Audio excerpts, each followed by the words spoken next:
Hey there, this is Spencer Schneider.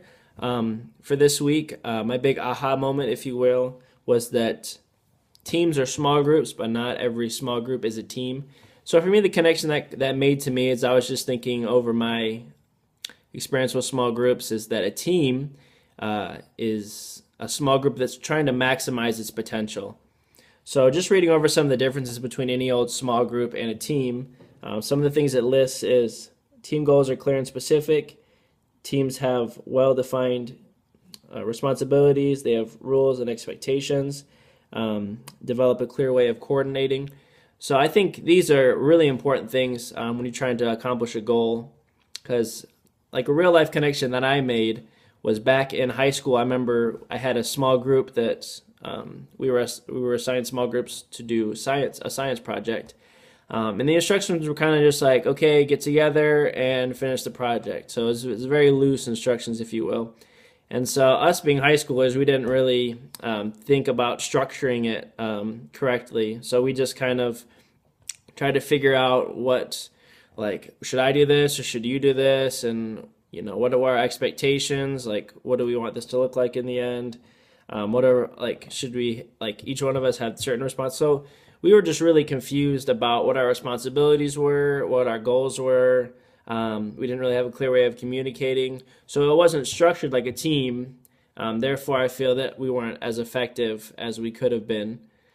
So I feel like that was something that really held us back. So I just feel that teams are a great structure for a small group. I feel like it really maximizes the potential of the group. And so the thing I'd like to talk about in the future is face-to-face communication. I feel like in our day, with social media and emailing and texting, that I feel like we've lost a lot of the face-to-face skills that are required in small groups and just in everyday life.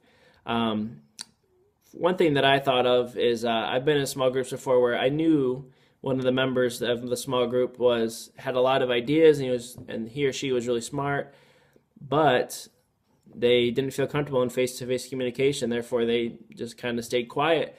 And I feel like that's really important. Like those face-to-face communication skills are really important for small groups and just in general, because that's how you have an effective group is when everyone's comfortable communicating face to face. I know this is an online class, so these skills might not be super applicable for the moment in this class, but I know it's something important that for the future, and maybe we could do an activity where we talk to someone face to face and we utilize good skills, like face to face skills like eye contact and social cues, like when to start talking, when to stop talking, things like that, so we can kind of just enhance our face to face skills, because it's something I feel like, especially our generation, really needs a lot to be successful in small groups and throughout life. Okay, thanks so much.